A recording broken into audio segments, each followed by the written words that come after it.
feet in the chamber on them. And how do you do that? First 6 seconds, 0.8 feet, everything you got. Everything you got. Turn that shit up. Let's go. Welcome to Scoop World Order. We have a crazy, crazy day. A lot of stuff is going on in the world of Ohio State football. We have breaking news on Trey Henderson being out of the Peach Bowl. We were hoping he was able to give it a go and play, but he is going to have surgery on that much maligned foot. The plantar fasciitis did not heal. Very painful stuff. He's going to get that cleaned up and get ready for spring ball. Transfer portal, another Buckeye in the portal. A lot of recruiting news. A lot of NIL news. Ryan Day had the mic today at the press conference, had some interesting things to say. So we're going to get right to that with Nevada and Bank. But first, as always, we're thankful for you guys. We are grateful for you guys.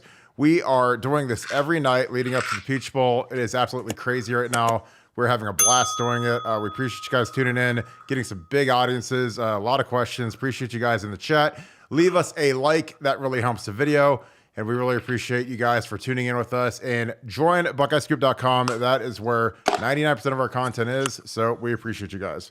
That being said, going to bring in my good friend, Bill, the Sportsbook Green, because he's going to the Cosmopolitan this weekend, you lucky dog. And Nevada Buck. Nevada, how are you? Doing great. Not as good as Bill going to Vegas, but feeling good. Good. Bank, Bank, you... any big bets you're excited to lay down at the Sportsbook this week? No, not at all. Actually, I am transitioning out of my offshore accounts and going to go legal on January 1 when Ohio finally goes legal. So, yeah, I do everything over my phone. So nothing. I just like being out there, you know. And actually, it's Carolyn's Christmas present every year. You know, I take her to Vegas every fall or winter, and it just so happens this year that the Patriots and the Raiders are playing when we're out there. And I know a couple coaches on the Raiders, a couple coaches on the Patriots. There's parents of a couple of coaches going. It's going to be a good time. We're looking forward to it. So she gets the bulk of the vacation's hers, and I carry the packages. And she likes going to football games, so that'll be a fun time on Sunday. Yeah, I think that's one of the coolest looking stadiums. It looks like the Death Star. It's all black, Allegiant Stadium. I think that's going to be a blast for you. Nevada, have you been to Allegiant Stadium yet? I have, and actually my kid's going to be going to the game this weekend. Going to go hang out with Matt Collins. Matt Collins' guest, because Matt Collins, believe it or not, his mom used to work for my wife. And so, it's kind of weird. It's like a weird world. She was talking about this kid and how he's a good player and this and that and everything like that. Turns out plays for the Raiders. So he's hosting Funky this weekend in Vegas. So Funky's going to be there sporting the Hollins jersey and everything. So big times. Wow. I actually had him on my fantasy team this year because he's the number 2 guy behind Devontae. And so he's actually had a pretty nice year with Waller and Hunter Renfrow being hurt for the whole year. So, wow. Small world, Bank. There you go. Yeah. Baby Nevada and Bank tearing up Vegas together. That'll be amazing. Or little Nevada, little Funky in Bank. That'll be awesome. That is awesome. Well, the bad news of the day is Trey Henderson announced he is out. He's getting surgery. Bank, do you believe that with Trey Henderson officially being out, that Dallin Hayden will play before the fourth quarter versus Georgia? Man, I hope so. I mean, I hope he gets the start and gets 30 carries. I mean, I thought, just me, my amateur opinion here, I thought he saved their bacon against Maryland, a game that could have been a loss. They could have easily lost that game, and they really needed to run the ball to get back into that game. And Dallin Hayden was tremendous. I mean, and I would have thought the O-line would have loved blocking for that guy. And I thought he would have got 30 carries against Michigan, and, that sure didn't happen. And, they were opening gigantic holes against Michigan in the first half. And, Chip Trayanum played his butt off, but he was coming into that game with 1 carry, and he's not as explosive as what Dallin was. So, and then they gave the ball to Mayan a lot, and Mayan, God bless him. He played his butt off. He tried. But he's just not healthy, and he couldn't get through those holes. And boy, I kept watching that thinking, man, Dallin Hayden these would be gigantic gains. Where Chip Trayanum had these 7 and 8 yard gains, Dallin Hayden could have been 37, 38 yard gains. And why the heck he didn't play, it's beyond me. And I know it's been addressed in a couple different press conferences. And, I would just say that Ryan Day is very lucky that he's not in New York City facing that press, and he gets to face the Columbus press corps. It's a lot easier to get by those guys than it would be if he was in Boston, or New York City, somewhere like that. There would have been follow-up questions, and they wouldn't just say, "Oh, that's cool." They wouldn't have said, "Oh, that's cool." That would have been they would have said, "Excuse me, I have a follow-up or 3." So I thought, I threw Tony Alford under the bus today, and I don't know. I don't know. Dallin Hayden should have got the ball against Michigan. Yeah, Nevada. The quote we're talking about is Ryan Day at the microphone today said that he was asked, why did Dallin Hayden not play against Michigan until like the end of the game. We started Chip, who had 1 carry coming into the game. Chip played fine, but we're playing Mayan, who's clearly dinged up. And Ryan said it was just a flow of the game thing. Quote, Tony Alford makes no decisions.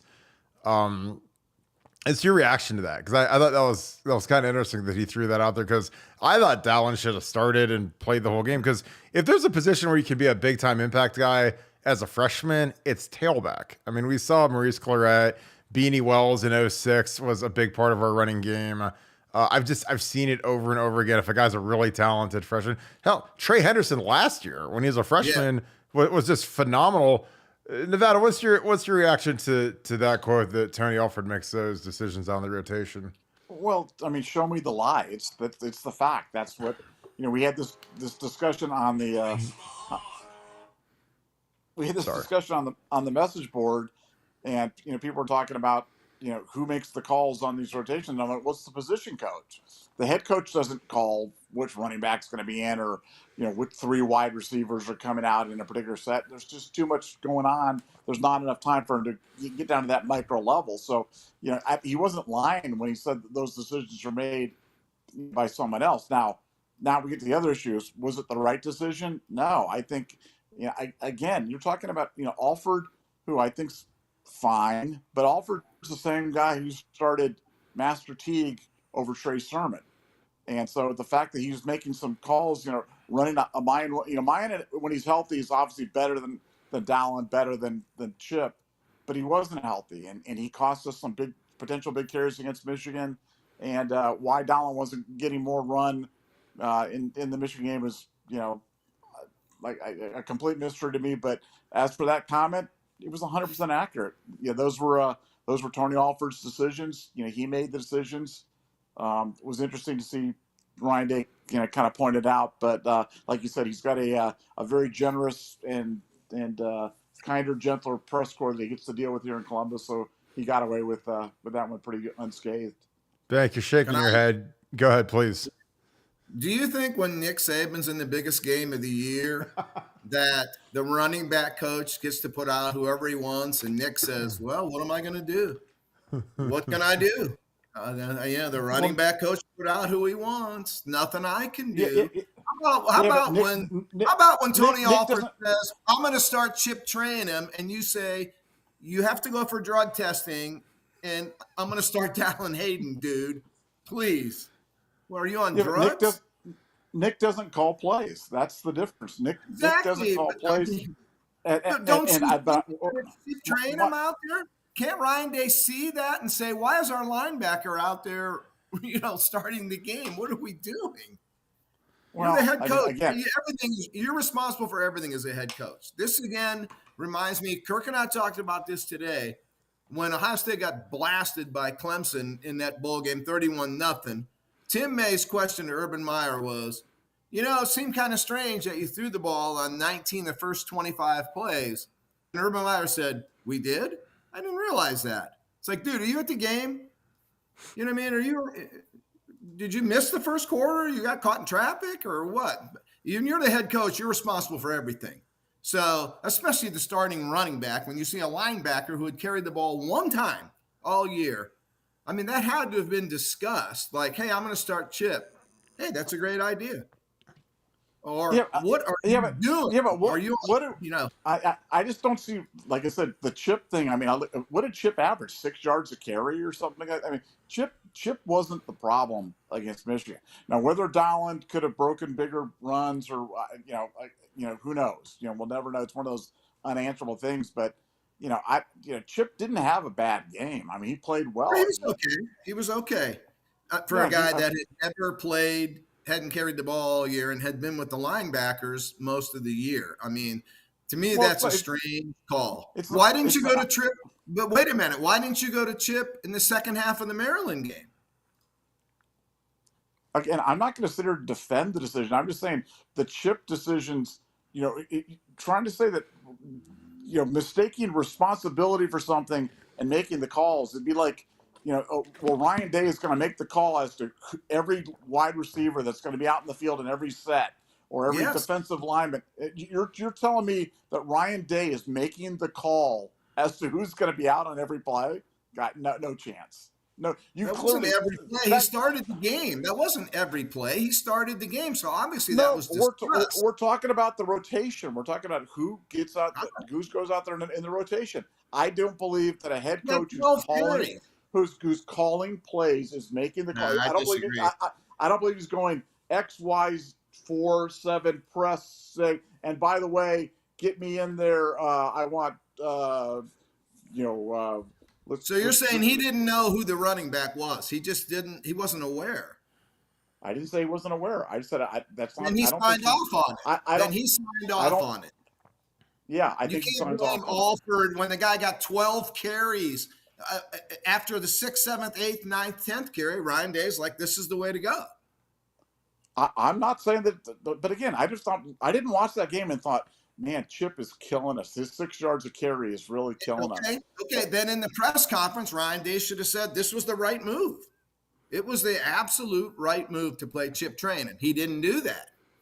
Well, again, I didn't watch the press conference. I just listened to the quote and the question about who decides on who goes in on a particular play. That's the position coach. It's always been the position coach. It's been that way at Ohio State since the beginning of time. Yeah, I disagree. Yeah. If Corey Dennis wanted to put in the freshman walk-on quarterback, would Ryan Day? Well, there's nothing I can do. The position coach wants to play Jimmy Frederick.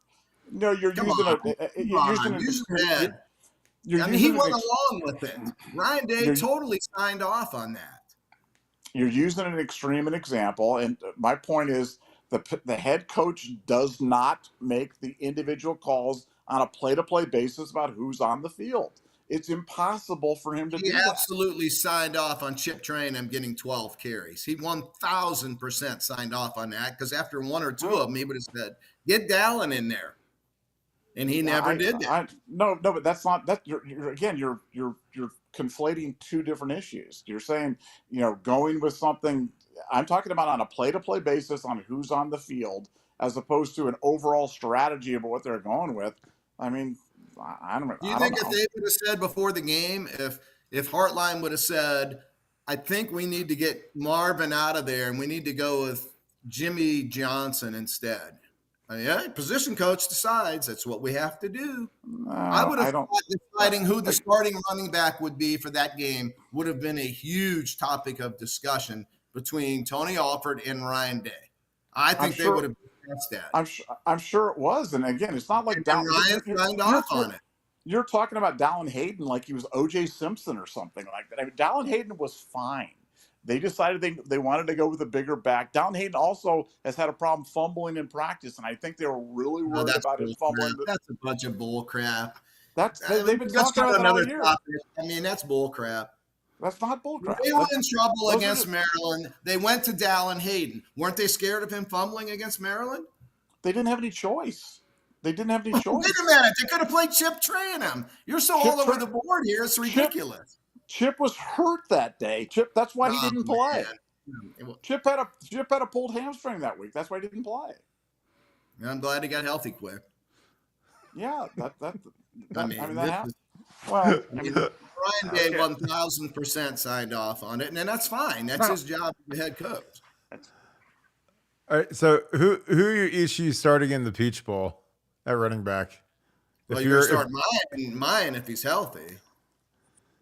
It'll be interesting. It'll be interesting to And see if if he can get Mayan all the way was not back. healthy, then it does get interesting. If Mayan's not healthy, then it does get interesting. Yeah, because he looked. I mean, it was kind of like watching J.K. I don't know if you guys watched J.K. Dobbins yesterday, but at the end of his last run, he looked like he was about to. He looked like Mayan did against Michigan. It's going to be interesting because, like, I thought Dallin should have played more. I don't think Mayan should have played at all. I think that that's something they're going to look back on. And you know, when you play a guy that's that dinged, it just you leave a lot. You leave a lot of meat on the bone. You know, with that rotation. He got 2 series in the first quarter when the O-line was just destroying people, and Mayan got 2 series there that, I mean, he clearly just couldn't go. Love the kid, love his attitude, effort, but he couldn't go. Yeah, and like hats off to him for trying to strap up and go, but fuck, I mean, you know, it's like when you get it blocked up and you can't take advantage of it, man, it is tough because that was something when we were really good in 06 and 07. We broke long runs against Michigan. Beanie did. He broke a couple. Pittman broke a long one in 06. I mean, those are like, you know, you got to cash those in. Like you saw, imagine if Michigan had in guys that couldn't break away from the pack, and like look at how it killed us. Like again, our 5 plays for 7,000 yards or whatever it was. Bank Jansen Dunn is in the portal. He's a safety, which is weird considering we're going to lose 3 safeties, and we play 3 safeties in a defense. Any concern there? I usually don't concern about guys that don't letter leaving. Any concern there? Not concerned as much as surprise. Like that seemed really weird. I know they really liked him coming in, and his skill set really fits with what they want to do back there. It's not so much concern that he can't be replaced or bringing in a bunch of DBs, but just kind of surprised that, you know, he would go this soon unless he was, you know, pushed or nudged. Nevada, we set the over under at 10 a couple weeks ago on the show. Over under 10 in the portal. So far we have Tarajda, we have Jansen, Jalen Johnson. So it's 3 so far. Do you think there's another 7 that are going to move on over the next month? Oh, I don't see Nevada. Looks like it's just me and you, Bank. Oh, okay. So, what do you think? That's a high number. That is a high number. Yeah, it's interesting because to me, I don't know. It seemed like it's about right because you look around between a lot of these programs, they already have 10 in, but I think that a lot of it is just the fact that what options do you have? Because I feel like most of these guys that are transferring out, in one day they commit to where they're going. You know, they're doing the back room bartering kind of deal. And I mean, I would. Yeah, I would. Unless you're nudged. You know what I mean? If you're nudged or more than nudged, then you don't have a choice. You know what I mean? But I just to jump in the portal, unless you're a superstar can jump in the portal and then look for his home. But if you're just a run-of-the-mill player, I think it's dangerous to do that. Now, if you're an Ohio State scholarship kid, that's a little different. Yeah. You know, than a backup from Indiana jumping in the portal with nowhere to go. You know, and I never know. Like I say, these kids if you're jumping in there with nowhere to go, thinking that all these schools are going to come running for you, man, that is a dangerous game. Yeah, it's a scary game. Like to me, I would have to know where I'm going, what I'm doing before I even submit my name. Because like once you're in, you're out. Once you put your name in the portal, it's like jumping off a building. Like there's, Ohio State does not have to take you back. Ryan Day does not have to take you back. You know, it's just it's one of those situations where I think that, like I would have my stuff 99.9% of the way. So as soon as I turn my name to the portal, I'm jumping to the next spot. And a lot of these guys, when you're a guy like, like a guy like Taraj, a guy like Kayvon Pope, you're probably jumping to a lower level where you're guaranteed to start. Got to get on the field. Got to get on the field. Like you can't be a guy that, Right. Because like some of these guys, like if you're a junior or a senior and you didn't even letter this year, you didn't even play special teams. Like I don't know what you do. I guess you turn in some practice film and send that around to coaches, but it's hard when you don't have something lined up ready to go. On the Georgia front, me and you, we have these like it kills me. We have these long phone conversations and it turns into, God, I wish I would have made this a podcast, but You talked about the key to the game. You mentioned got to make Stetson Bennett beat you throwing the ball. I totally I agree think with so. you. You got to start fast. Yeah. Bank, Yeah. give me kind of your dream opening to the Ohio State game. Do you defer to the second half? Do you take the ball, try to put pressure on Georgia right away? What would you do if you're Ryan and you win the toss? Yeah, I would take the ball. I Oh, absolutely would take the ball. And I think the best thing for Ohio State would be to sting Georgia early. yeah, Kind of like they did against Clemson in 2020. You know, get the lead and build that lead if you can. I mean, obviously every coach wants to do that, but I mean, I think it's so important rather than easing into the game. Let Georgia get the ball first and ease into the game. I don't think you can ease into this one. If Georgia gets control of the score, of the clock, of the style of play, I think Ohio State's in big trouble. If they're yeah. running the ball down Ohio State's throat, a lot of 75-yard drives over 8 minutes, 12 plays, just wearing that defense out, I just think Ohio State's in trouble. I think Ohio State has to control the pace of play, make it a faster pace of play. Kind of like what Alabama did to Ohio State, what Ohio State has done to Clemson. Really get that style of play juiced up. I would look to really sting them early. I mean, even maybe coming out in a hurry up, something that they haven't seen before, something they haven't prepared for. You know, would be my way of playing it. I mean, I just think I think that the middle of the second quarter, you're going to know pretty much where this game's going, and if it's a rock fight, street fight type of game, I don't think that's what Ohio State wants. I think they want a fast pace, up and down basketball on grass type of game. But like I said, there's different ways to win a football game, but that's the way I would think Ohio State would want to play it.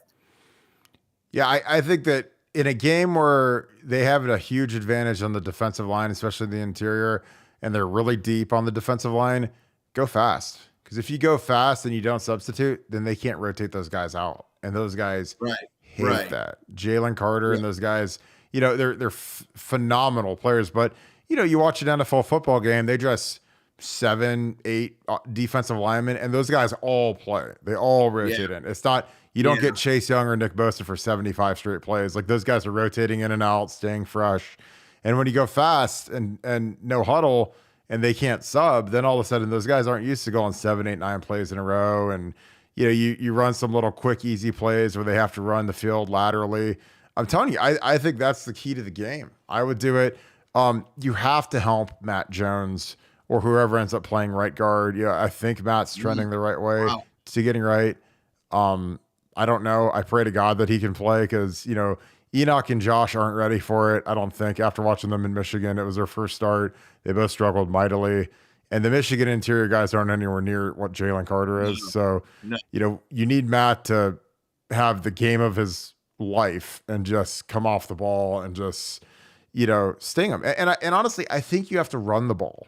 Let the offensive agree. line come I off agree. come off and mash. I mean, you want to let these guys get comfortable when they've got all this anxiety and all this craziness, all the stress, come off the ball. Like when we played LSU, we ran the ball right at them. And they had Dorsey and Tyson Jackson and Ali Highsmith and a bunch of all SEC guys. And we ran it right at them and we ran all over Yeah. them because, Yeah. I think some teams, they look at the names and the mock drafts and all that, and they're like, well, we can't possibly run on these guys. And then you just run at them. And magically, like, guy misses a tackle and you get 7 yards, you get 8 yards. And honestly, I think that helps calm CJ down too, because then it's not all on his right shoulder. Like Yeah. saying, hey, CJ, you got to throw it 70 times a day. You're probably going to get Right. hit 30 times. So, Yeah. ice up, son. No, you can't be one-dimensional against this defense. You just can't. And I think, Yeah. again, this kind of leads into what everybody has talked about before is Ryan Day's play calling and keeping Georgia off balance.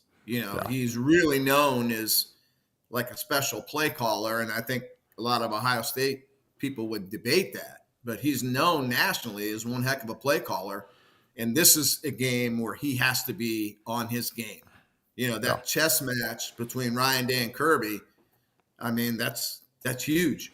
And you can't be one dimensional. You cannot just get into where it's throw every down. That's going to lead to nothing but problems. So yeah, run it. You've got to mix it up. And that's where you've got to be a better play caller than how Kirby's calling that defense. And that's going to be important. The chess match there is going to be huge as well. Yeah, and Urban, he had a really good take on how you go against teams that have these incredible defensive lines.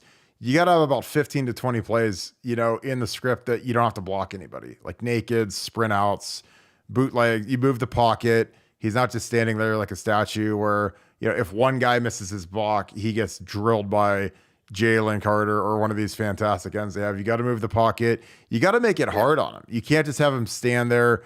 One of the things that, again, I know I always talk about it, but if you get him out on the edge and it's a sprint out and he has some room and he can go get 6 yards and slide and not take a hit, and you can make it 2nd and 4. I think in a game like this, I think every yard is golden. I think every yard is something that, CJ has to go after. And, again, like the funny thing about this bank is we always talk about this because, we talk about people are down on Twitter and the board and the morale and all this. And I'm like, and I literally said to you, I was like, this has a chance to be the greatest Ohio State team of all time, which I know that sounds like the dumbest, thing in the world because we just got housed by Michigan at home.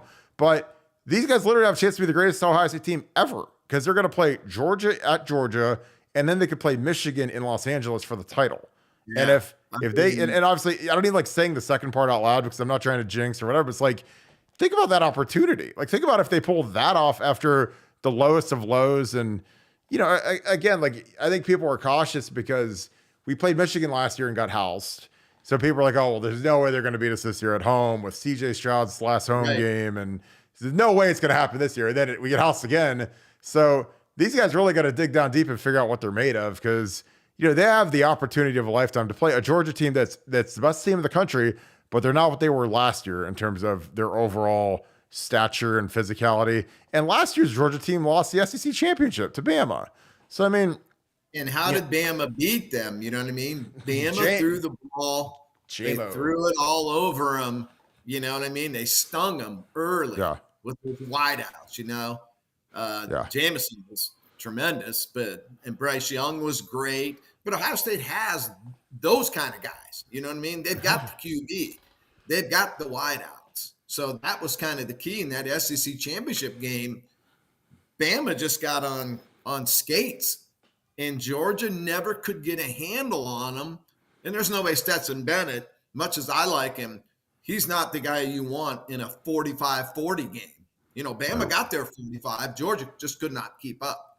Yeah. And then, of course, Kirby flipped the script on him in the championship game, as good coach would do. But in that SEC title game, I think there's a lot of maybe comparisons there that Ohio State can do to Georgia. But it's easy to say on a podcast.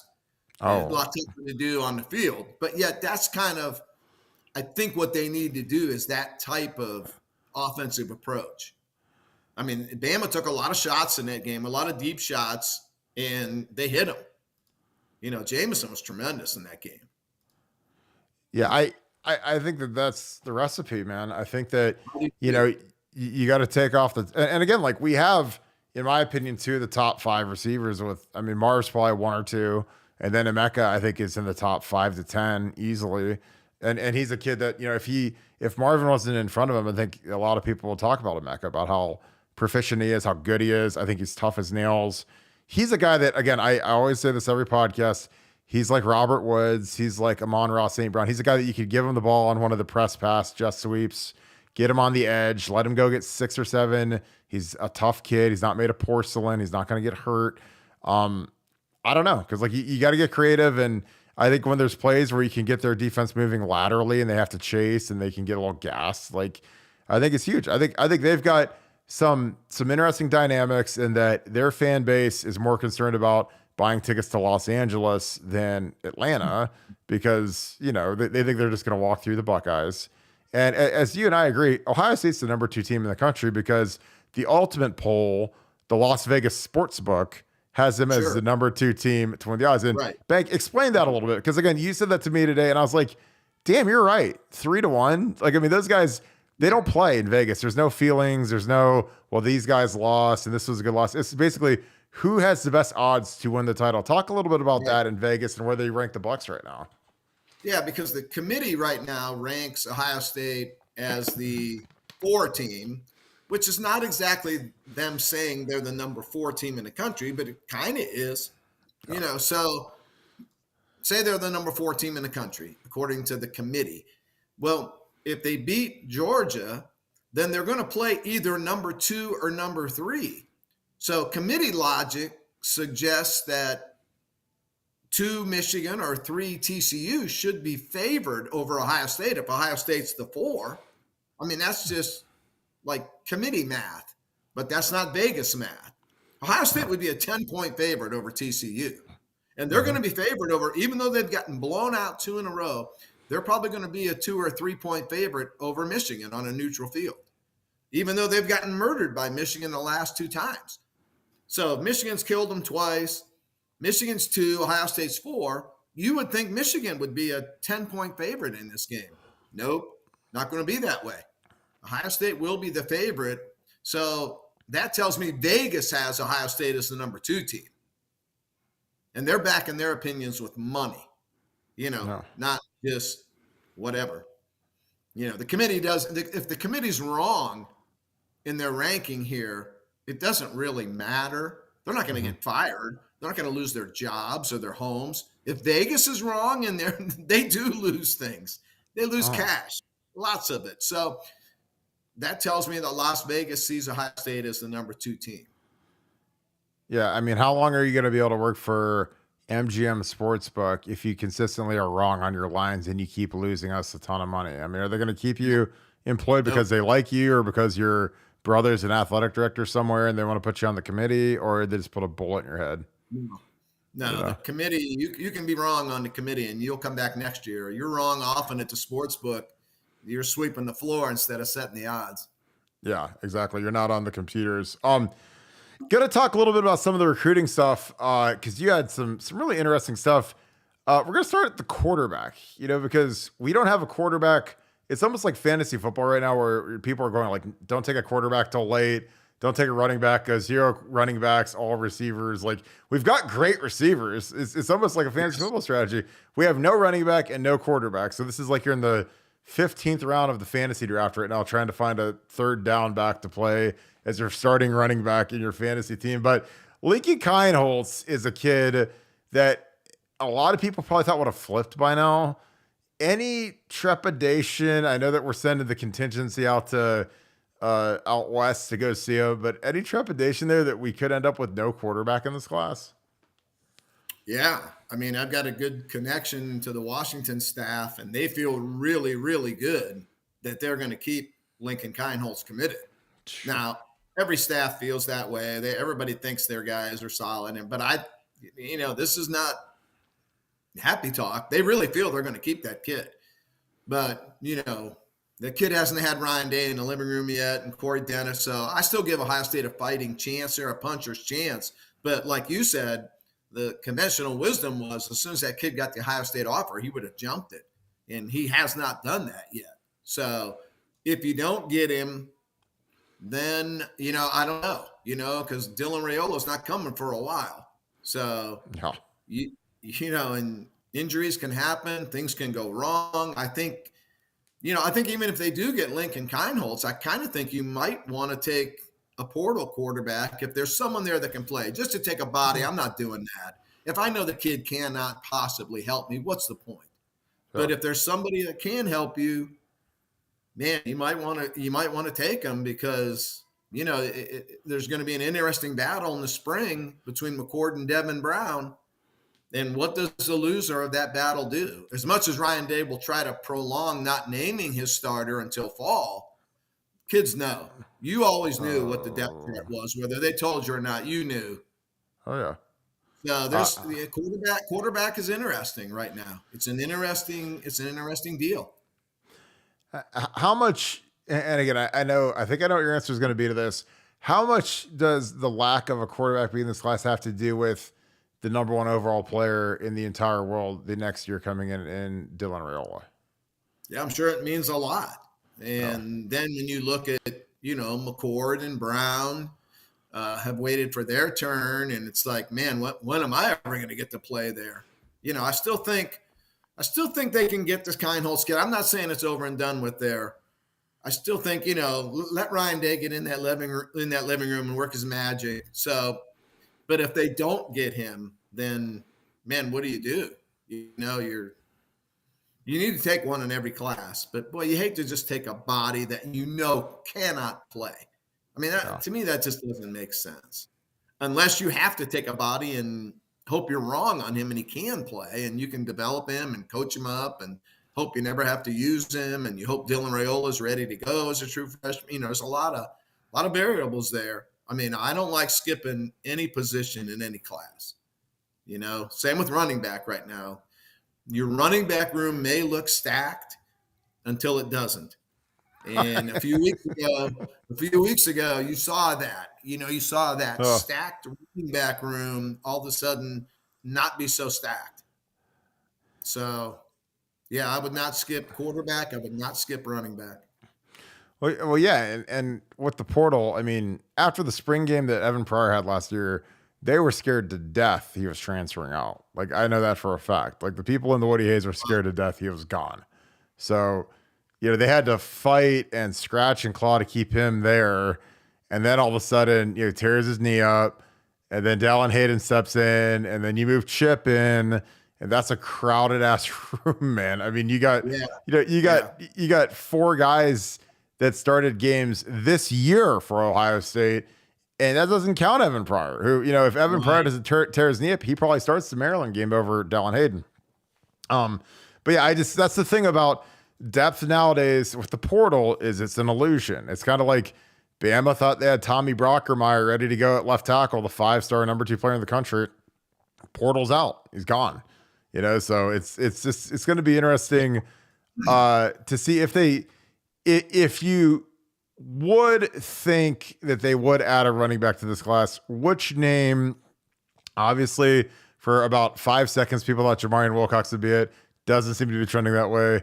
Who do you think they could add to the class potentially as a body to add to the running back room? Yeah, they kind of got. I don't know what word I want to use here. They got very disappointed instead of using a slang term, with Mark Fletcher. That one hurt. Yeah. And that one, I'm the last guy that blames everything on NIL. And prior to NIL, you blamed every recruiting loss on the bag man. Everybody got bought. Everybody got, I'm the last guy for that stuff. But Mark Fletcher was an NIL loss. Yeah. He loved Tony Alford, loved Ohio State. It was strictly an NIL thing. And, with NIL, they don't put those contracts on the internet like they do in the NFL. I know what every person in the NFL is making, with their contract status. You just hear things. This is all we do. We just hear things. Well, with Mark Fletcher, what I heard was pretty staggering. And if it's true, then, and he Miami's still in there fighting for him too. So Miami and Florida are going back and forth. This kid may end up, making more money than the rookie running backs made last year. So we'll see there. But that hurt Ohio State because they did a great recruiting job with Mark, and they had him. They did nothing wrong to lose him. It's going to be an NIL loss. But then you've got Jamarian Wilcox, who got the offer from Ohio State. He's never set up a visit yet to Ohio State. So until he visits, you're not getting that kid. Until he sets up a visit and shows up, no reason for optimism there. And last time I checked, that visit had not been set yet. It's being discussed and talked about, but it sure looks like Kentucky's ahead of Ohio State. Clemson might be ahead of Ohio State. And then you've got the in-state kid, Trey Cornist, that I like. I like him a lot. And I don't think he would be a body if they ended up taking him. And I might take 2 running backs in this class, even though it seems super crowded there. Man, I don't know. You know what I mean? You got Evan Pryor coming back off a bad injury, Trey coming back off a bad foot injury. Does Mayan end up throwing his name into the NFL, early entry thing? He might. I mean, he's been at Ohio State a long time. So, and then does Chip go back to linebacker next year? He was kind of moved in an emergency thing. So, if I could get Wilcox, I might take Wilcox and Cornist. Just to make sure I had depth there. So it's interesting to see what Ohio State's going to do at the running back spot. Who would you compare Wilcox to that you've seen over the last maybe 10, 15 years? Is there a guy that you're like, that's his style? Is he like a Diet Coke J.K. Dobbins? Is he something? No, probably like an Evan Pryor type. Gotcha. He's really short, fast, compact, built really well, fast. Yeah, not the biggest guy in the world. I think they list him at like 5'8", 190 or something like that. It's probably an Evan Pryor type from his film. I know there's a lot of excitement around the country over him right now. And, I'm no college coach. I don't get it. Like, I'm not seeing it out of him the way, but he's got a ton of offers and, a lot of people want him. So, maybe I'm wrong there, but I just don't see an impact Ohio State back out of him. I see a nice player. Yeah. It's funny because like as quote down as we are on this class, because there isn't, we didn't get a quarterback yet. We don't have a running back yet. There's some guys that like I love in this class. Like I love Jelani Thurman. Like every time I watch his film, me too. I'm like, that guy might be the most talented tight end that we've had in a long time. Like a really like Ricky Dudley, like long time. Yeah. What do you think about Jelani? You think he's pretty, yeah, I think adding the new tight ends coach, that doesn't hurt. Keenan Bailey. I think he's an energetic guy. He's kind of I've seen him work the South Florida Express kids when I was at camp with you 2 years ago. He's never acted like a quality control or an intern. He's always acted like a full-time coach, which is good. He's not shy. He's not scared to talk to guys and chop it up with guys. And he had a good rapport with Brandon and Ricky and Carnell. And Carnell wasn't an SFE kid then, but he's never acted like he's, I'm just a quality control guy. I can't recruit the way that Brian Hartline can. He just acts like he's Brian Hartline. Like, and that's not bad. It's kind of like a fake it till you make it thing. But do you have any thought that we could lose Jelani in the last 10 days or so? Little bit. The three guys that I thought were maybe decommitting types were Jermaine Matthews, and he's now said he's 100% solid. Jelani Thurman has been to Auburn a lot. Ken Lee's been to Auburn a lot. And now you're looking at Auburn, a little bit desperate. They have Hugh Freeze. They now have NIL. There's a lot there that would make me worry. And of those three guys, I think if you're going to lose one, Ken Lee would be the one. I mean, I wouldn't want to lose any of them. Yeah. But, Ken Lee would be the one I think you could live with. Like, I don't want to lose Jelani Thurman, and I like Jermaine Matthews a lot. Like, I would take Matthews over Lee, but Jelani Thurman, like you say, I mean, man, especially when you look at the way Ohio State used Stover this year, and I think Jelani Thurman is a way more athletic, faster, quicker, than Cade Stover would be. Will he block like Stover? I don't know, but as a pass receiving threat down the seam, yeah, heck yeah, give me Jelani Thurman. Like, I don't want to lose that kid. Yeah, I mean, I think that some of the scheme we had for the tight end this year was really good. A lot of these hide plays, a lot of these delays, and it wasn't like we were just throwing them when we were up by 40 points. We were throwing them in like crunch time, and like you said, Cade, had that unfortunate drop against Michigan in the end zone where we talked about Gronk. He got a vice grip that thing like Gronk and not let it get punched out, and we threw it to him on 4th and 2 or whatever on that delay play down going to the closed end. But if I'm a tight end, I'm like, God, this is some really innovative stuff. And, you can get 5-6 catches in Ryan Day's offense playing tight end, which that was like unfathomable over the last 20 years, basically, under Urban, who never threw to the tight end, and Trust, who never threw to the tight end. And I mean, Ryan fed Cade this year. Cade, he did decent.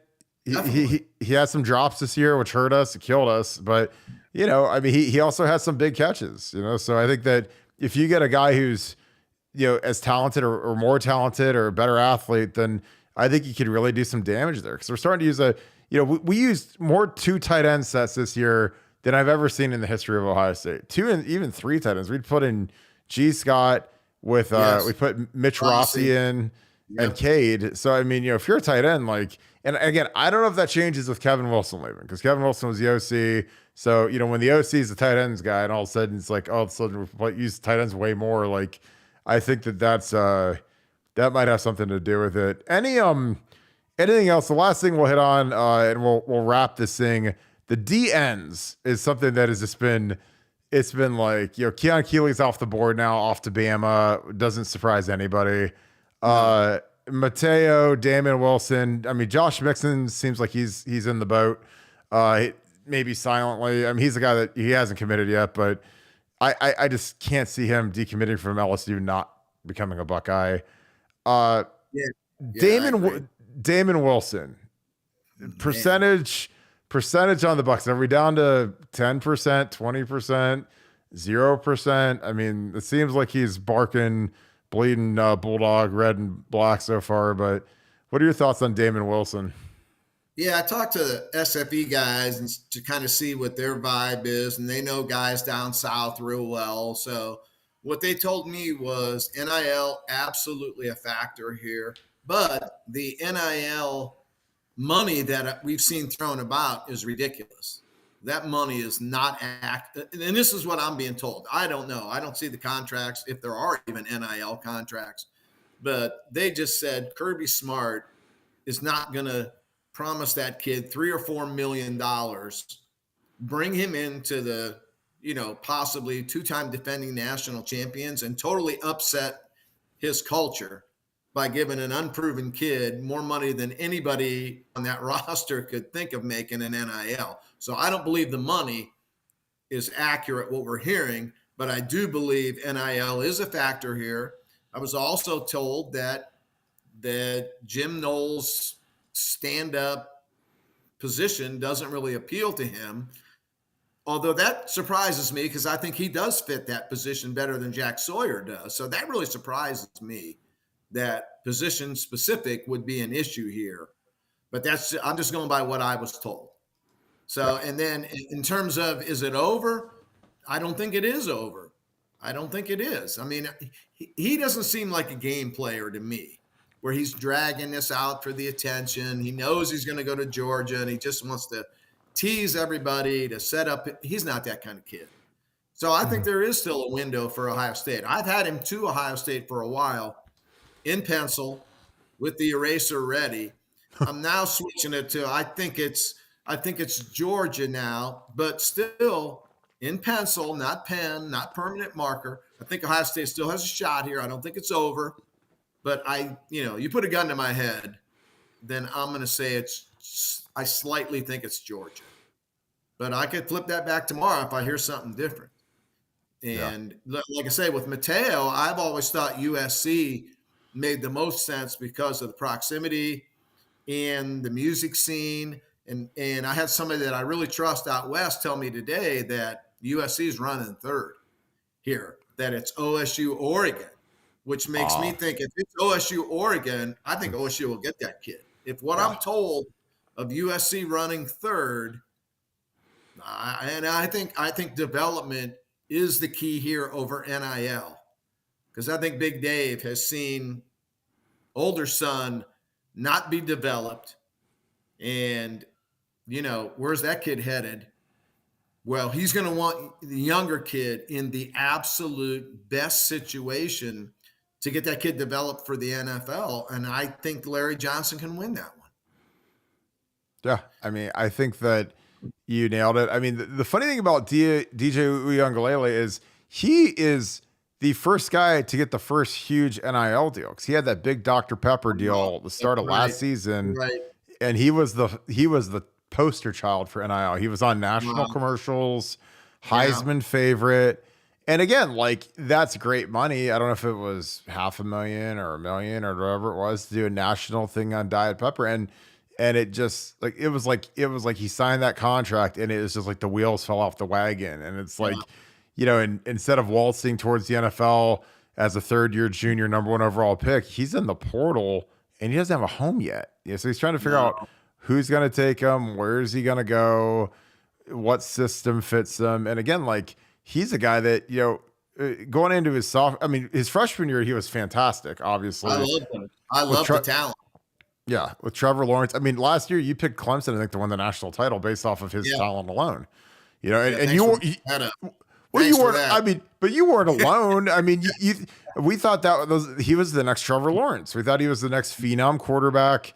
And again, like Dr. Pepper, they're like a sports book. They're not just writing checks because they like a long last name. They like it because this guy's going to be the next superstar. This guy could win the Heisman this year. He was the Heisman favorite. So it's like, you know, I mean, and the funny thing is last year, him and Spencer Rattler came into the year as the two Heisman favorites. And, you know, Spencer Rattler kind of resurrected his career at South Carolina, but last DJ, 2 games. Yeah, the last 2 games, I mean, beats Clemson, and I don't know what he did or who he sold his soul to. But he smoked Tennessee. I mean, he went through them like geez, like they were Akron or something. Yeah. Crazy game. I mean, when I saw DJ as a freshman, he had to come in and rescue them against BC. It was BC. Yeah. They were going to lose that game to Boston College, and he had to come in and rescue them. And then the very next week, he had to go to Notre Dame. Oh, yeah. And he played really well. They lost that game, but he played really well. And then Trevor went on to the NFL, and I thought, well, DJ will be the guy in college football. I didn't think it'd be C.J. Stroud or Bryce Young. I thought it'd be DJ. And I thought DJ would be a star. Based off of what I saw, you know, those 2 games at the end of his freshman year, I thought he was ready. And, you know, Clemson's got a lot of coaching changes, though, and Dabo does a lot of promoting from within. And I think that's something that, you know, as we tear this back to Mateo, I think that's something that's going to have an effect on Big Dave. And Mateo is, you know, Larry Johnson. And Larry Johnson has not been promoted from within by somebody. He's not a 31-year-old, you know, quality control guy. Larry Johnson's the best. And that could make the difference here. Yeah, and I think that the arc of, you know, JT Tuimoloau, who is, you know, he's got 1 year left as a junior. He'll declare for the NFL after next year. But, you know, he started 80% of the games his freshman year, started every game this year. You know, so it just proves, you know, with Larry, he's not scared to play freshmen. Not scared to start guys. You know, Zach Harrison's taken off for the league. You know, we're pretty thin at defensive end. I mean, you know, you're going to have Jack and JT back, and who knows what's going to come of the D tackle spot with Mike Hall and Tyleek if they both stick, if they hit the portal. There's a lot of rumors. I think that I'd imagine they'd stick. I don't know why they'd leave when, you know, you could have maybe the most talented group of true juniors that we've ever had across the starting D line. And then if you're Mateo, you're that next D end. And the way Larry rotates guys, I mean, there were a lot of snaps this year where we had 3 DNs on the field when we did that Jack stuff. They put Jack standing up, and they put Zach and JT as the 2 DNs. And that's not the system and I think that's what, when you talk about Damon Wilson not liking that system, is it basically turns into a 3-4 like the Steelers run.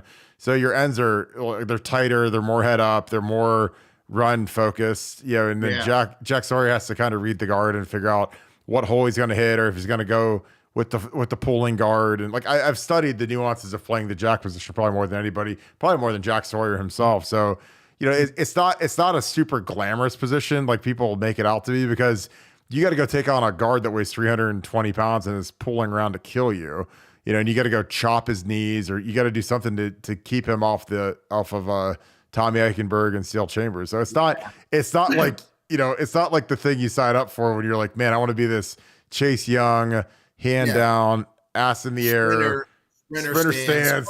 Go around the tackle and get chipped by 185-pound back, and knock him down too.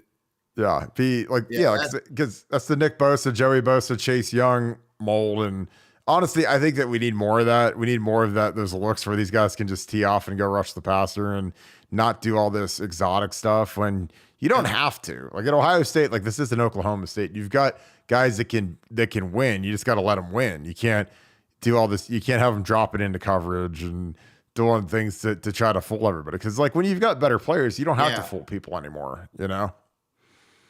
So last 2 names, and these will get progressively funnier. Caleb Downs, Andy Chansbank. You know, slight Slight. He did reaffirm last week to Bama. He Yeah, did say, hey, I saw that. you don't win championships at Bama, but I've heard that song and dance before. Carlton Davis told me that too a couple of days before signing day, and then he didn't sign with Ohio State. So let's see. I mean, I'm not going to sit here and tell you they're getting Caleb Downs. I know they'd like to get Caleb Downs. If I was recruiting safety, I'd want Caleb Downs. But so we'll see. I don't think it's a total dead thing, but maybe close to dead. There have been surprises before, and that would be a surprise if they got him. Yeah. Last one, just to get a great big laugh out of you as you sign off. You've done just a kick-ass job in his last year. Samson Okunloa, he named his Final Four. It's the money schools plus Michigan State. Do we have a chance at Samson Okunloa? I don't think he knows where Ohio State is. He's certainly not going to look back on all his visits. I know that. Oh my God, he's driven to East Lansing. He doesn't have any bad memories from bad visits. I can tell you that. Oh my God, that was the greatest one ever. That was like the Blair Witch Project or something in terms of mysteries, where it's like, so he might come to camp, it might come to the Michigan game, and it's like he finally does his Final Four, and it's Miami, Florida, Michigan State, and Bama. And I'm like, Michigan State? I was like, he went and visited Michigan State? Like, why would you ever go to Michigan State? He'll go to Florida, I believe. Yeah. Florida can play the NIL game really well, and I think that's where that one's probably headed. Yeah, well, it was always fun to talk about old Samson because we never could quite get him to campus, could we?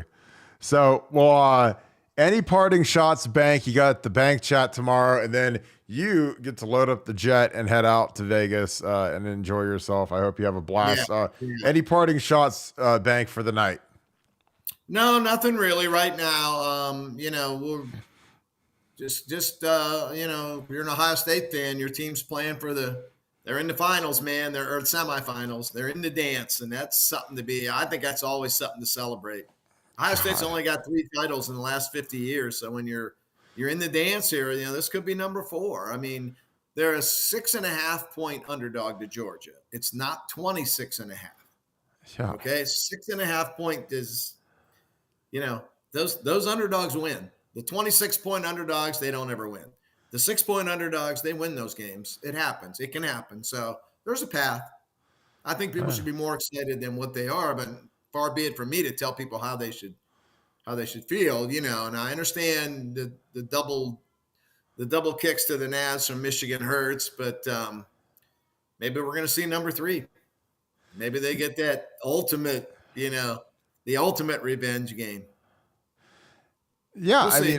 I'm with you, man. It's like, look, I said it at a point in this, they could go down as the greatest Ohio State team ever. They have an opportunity to go to Georgia and beat Georgia, the defending champions who haven't lost in 2 years.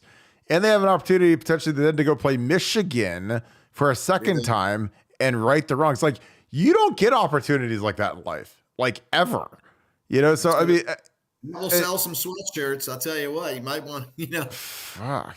The sweatshirt people better have that screen ready to go, because man, if that does happen, it will be the most excitement that I've ever seen over an Ohio State team. I don't know if that makes them the best team, but it sure is going to make them the most exciting and maybe the most beloved team. Dude, I'm telling you, if they win that, because again, I've been around the O2 guys. I mean, if you lose a game and you don't win the Natty, they don't do any celebrations for you ever. You can go 12-0 like the 2012 team did. They bring you out on the field, everybody claps. If you go 11-1 and you lose the Natty, or 12-1 and lose the national title like we did, nobody claps for you. They don't even have a celebration for you. We won the Big Ten. We beat 3 number 1 ranked teams. Doesn't matter. Nobody cares. You got to win the big dog. And the thing is, it's still in front of these guys. People talk about what's CJ Stroud's legacy. I'm like, I don't know. I have no clue. Yeah. Yeah. I'm like, I have no clue what his legacy is. I mean, like, wait, give me 3 weeks and I'll tell you what his legacy is. Like, and then give me 4 weeks and he could have the greatest legacy. He could be the greatest quarterback in Ohio State history. literally. Yeah. You And know, like I say, people are dumping on Ryan Day right now and dumping on CJ. What I say is there's time for dumping, but I don't think it's now. The time for dumping is when everything's over, and then you can really vent about this year. Lost yeah, to Michigan again, lost to Georgia 41-9. Yeah, then you can vent. But right now it's too soon to vent. Too soon to dump on them, these guys. The final chapter has not been written. Let the yeah. season play out and then fire away. They deserve to be chastised, dumped on. Go ahead. But wait till the final chapter's written. Book's not closed yet. Yeah, and you got to play the games. I'm telling you, Florida game, we lose Ted getting on the first play, changes everything. We play Alabama. Now, granted, that was probably the best Alabama team ever in 2020 when they killed us. But like, we lose Trey Sermon on the first play of the game after he had 2 straight 300-yard games. So it's like, everything kind of. So why couldn't that happen to Georgia? Why couldn't they lose like a star? Now, granted, I don't think they have anyone that's as significant as that other than Jalen Carter, and defensive tackles don't make the impact that like a receiver or running back makes, in my opinion. But you never know. That's why you got to play the games. And I hope that the team is using all of this negativity to really close ranks and really bunker down. Like almost like they're the Spartans when there's 300 of them all under the shields when everybody's just dogging them and dumping on them. Because, use that as motivation. I mean, you guys are going to play Georgia. Nobody's going to pick you to win. You can just let it all hang out. Let it all go loose. There's no tightness. There's no nothing. You have nothing to lose. You're in the poker game. Like, who cares? Yeah. You're in Atlanta.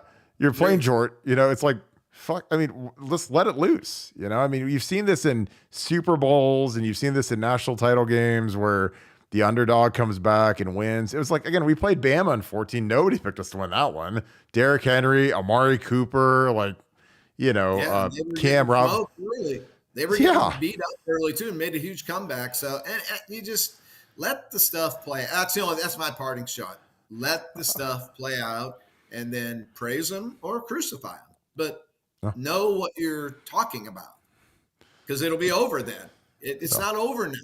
You might be dumping on somebody who's a national champion. You might be dumping on somebody who goes down as the greatest quarterback in Ohio State history, first pick of the draft. And here you are cracking on this kid. There's time for cracking. We've seen cracking. There's a time for it. It's not now. It's not now. Yeah. And like I said, I hope these guys are listening to all this and they're motivated because I don't know how you couldn't be motivated if you're a competitor listening to this. So, well, Bank, I appreciate you, man. I'm going to wrap this thing up. As always, you are the man. Going to wrap this thing up. Bank, you are done for the night. Appreciate you, brother. You can head off to the board. Thank you guys for joining us. Appreciate you guys. We're doing this. This is always fantastic. We love having you guys on here. Not as many questions today. Sorry about the technical difficulties with Nevada. He had to skate out of there. His phone is on the fritz, but we got Bank and I for the duration, which was fantastic. So I hope you guys have a great night. I'm heading on to BuckeyeScoop.com to grind and get on that board.